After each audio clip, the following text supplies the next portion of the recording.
sa mga nanawagan early on na dapat tanggalin na yung Pogo, and isa ako sa mga natuwa nung sona ng presidente na Ulul! Ayun lang yun. Natuwa kayo kay Bongbong?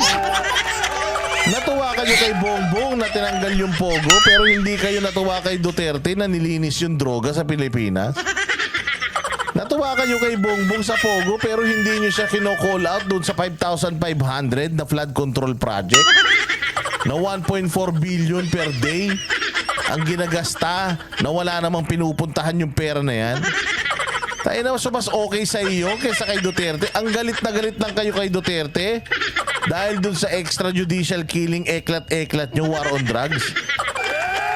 Oh, speaking of riding in tandem, eto na mga punyetang ito, si Aquino nagpahayag ng suporta sa PBBM admin policy. Ang inan to, kapal ng mukha mo. Oh, Bam Aquino, napakakapal ng mukha mo, napakatigas ng mukha mo. Tangina, never again, never again. Galit na galit kayo sa mga Marcos, pinatay niyan si Ninoy, sabi nyo. Tapos ngayon, putang ina nyo, bati-bati na kayo. Mga walang delikadesa ang mga putang inan to, no? Mga walang mga, para lang sangalan lang ng politika, no? Sa ngalan ng politika, yung kanilang ipinaglalaban ng ilang dekada, puta ay na mauubos lang. Mawawala lang dahil sa kagustuhan na makabalik sa pwesto. Ay na itong mamang ito na walang ginawa ito kundi mag-computer lang sa bahay. Hayop na yan. Itong mga ito, ilang beses nang ifinlash sa inidoro mga ito. Noong nakaraan ngang eleksyon, hindi na tumakbo to eh. Kasi alam niya, hindi siya mananalo. Lumipat pa ang hinayupak na to ng ibang partido, hindi na daw siya dilawan. Ulul! Tangina pa, paano hindi ka dilawan? Tinan mo yung mukha mo, kamukha mo si Ninoy na nalugi.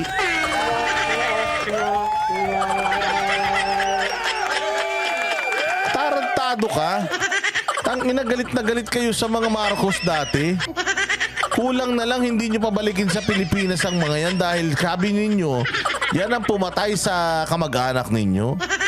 So ibig sabihin, the fact na tinatanggap nyo na sila, bakit si Marcos na pumatay sa tsuhin mo?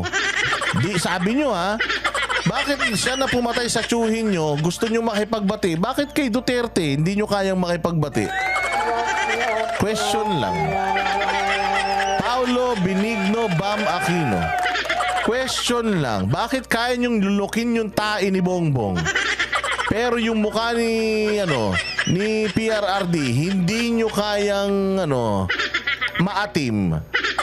O bakit kaya? Bakit kaya? O baka talagang magkakakampi kayo noon pa?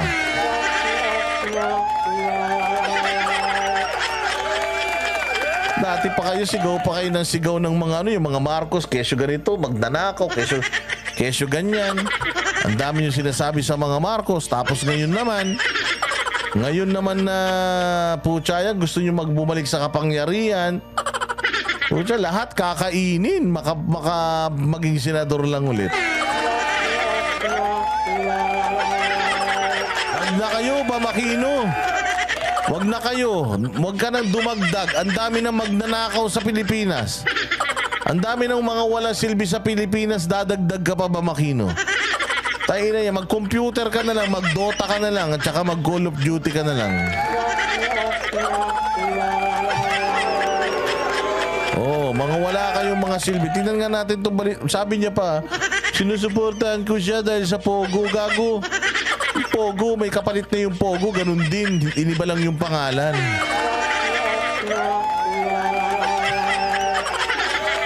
yung paglaban sa Pogo.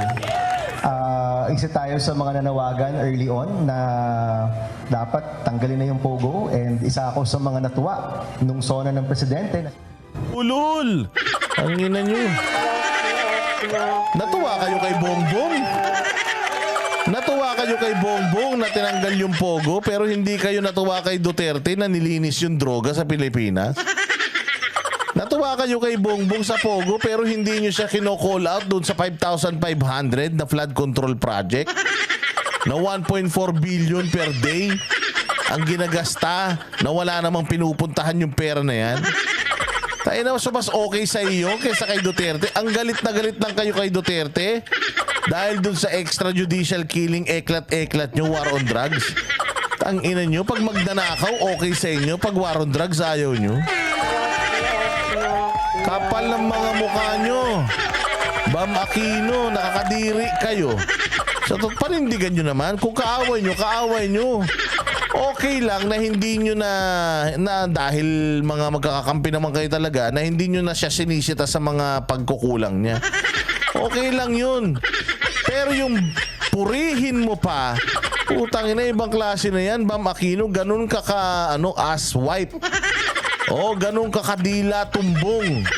Sa kagustuhan mo na makabalik sa posisyon, tinatry mo na mawin yung mga pulahang bobo. Sa bagay, mga bobo mga yan. O, yung mga vlogger ni Bongbong, i-promote nyo ha, si Bam Aquino. O, i-promote nyo si Bam Aquino na galit sa mga Marcos noon at nagbibintang na sila daw ang pumatay kay Ninoy.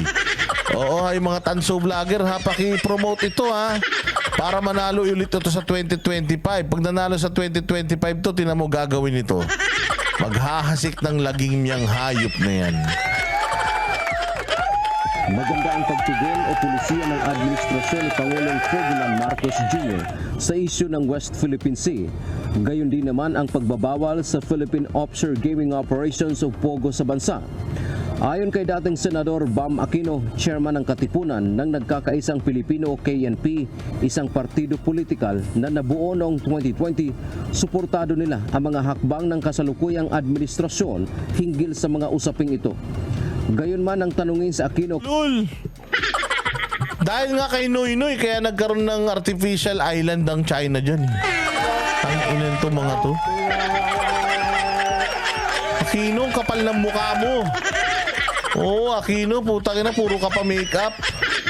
Tumigil ka na, hindi na kayo mananalo. Na kayong bumalik sa politika. Oo, mag-retire na lang kayo. Gusto nyo mag-migrate na kayo sa ibang bansa para mabawas-bawasan ng mga salot sa bayan. Kung posible bang magkakaroon ng Marcos Aquino Alliance sa darating na halalan, tugon ng dating senador, masyado pang maaga at wala pa namang napag-usapan hinggil dito. Anya, ang pagsuporta naman nila sa administrasyon o kahit pa sa oposisyon ay batay sa umiiral na isyu na sa tingin nila ay maganda ay gagawin nila. Well, wala kaming pag-uusap ngayon. And honestly ako, I prefer right now itong posisyon natin na independent kasi mas malaya kami. Ulul, independent mo mukha mo. Tarantado, hindi ka na makakawala sa pagiging dilawan. Independent, gago, magpapalit ka ng mukha. Yung mukha mo, ipa-arrange mo, magpalit kayo ng mukha ni Bantag. Oo, para at least hindi namin mamukhaan na ikaw yan. Tangina, kahit anong toothbrush mo, kahit anong puti ng ipin mo, mukha ka pa rin cartoons.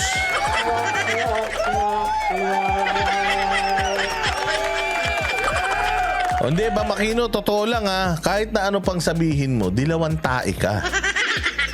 Tay ina, hindi mo malilin lang ang tao, Bam Aquino, ikaw yan. Apelido mo palang Aquino na eh. Tay ina, meron bang Aquino na hindi dilawan?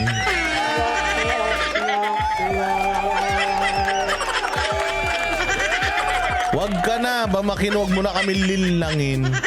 O, buwisit ka. Magsalita, di ba? Kung nasa oposisyon ka, syempre, kailangan antay ka sa mga bagay-bagay. Kung nasa administrasyon ka, syempre, medyo mahihiya ka rin magsabi ng di maganda. Kahit naman anya ang Duterte administration ay may maganda rin namang nagawa. Kabilang sa binanggit nito ang pagpirma ng dating Pangulo sa Free Tertiary Education Bill at ang mga plano ng Department of Education para mapaunlad pa ang kalidad ng edukasyon sa bansa. So there are areas and there are places na kung saan pwede talaga tayo magtulungan at pwede tayong magsama-sama para sa taong bayan. Samantala sa pinakahuling inilabas na tugon ng masa survey ng Okta Research Group, sa ikalawang bahagi nitong taon, tumaas sa 36% ang mga adult Filipino na nagsasabing sila ay pro-Marcos mula sa 31% noong first quarter ng 2024 o halos 4 sa 10 Pilipino. Wala na, talo na pala mga Duterte. 16% lang yung mga Duterte. Wala, ang dami. 20% yung angat.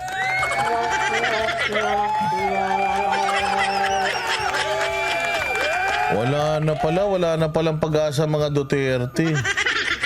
Oo, ang baba nyo, 36% si Marcos, 16% kayo. Kayo lang ang bumaba, pro Duterte,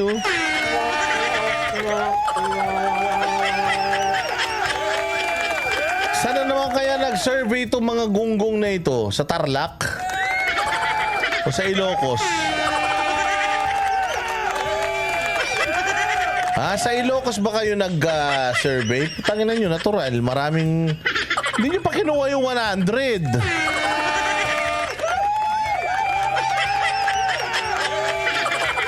Gago yata mga to Ay mo yan, political preference of adult Filipinos. Ay na yan, 36% si Bongbong. Matapos ang kaliwat kanang pagpalpak, mataas pa rin. Tumaas pa ng 5%.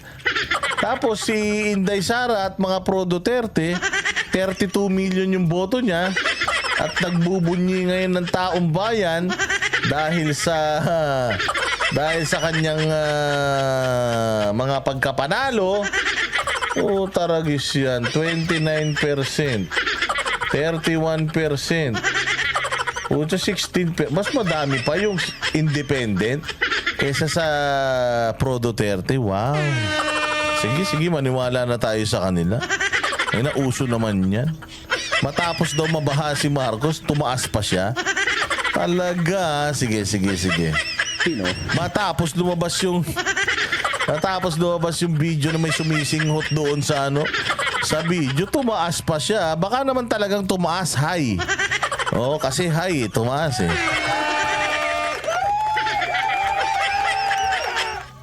na sila ay sumusuporta sa Marcos administration. Samantala, bumaba naman ang pro Duterte na mula sa 20% noong unang bahagi ng 2024 ay nasa 16% na lamang. Habang ang nagsabing suportado nila ang oposisyon ay naging 5% mula 4%. Ang mga independent naman o nagsabing hindi sila pro Marcos o pro Duterte ay tumaas din ng 31% mula 29%. Dante Amento, UNTV News. Si Bamakino, parang ataol na lang kulang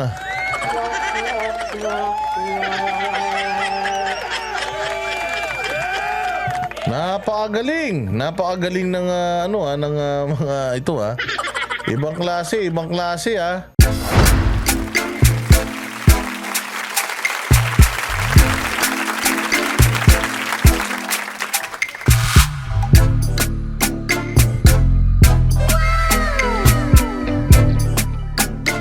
The next performance will start momentarily.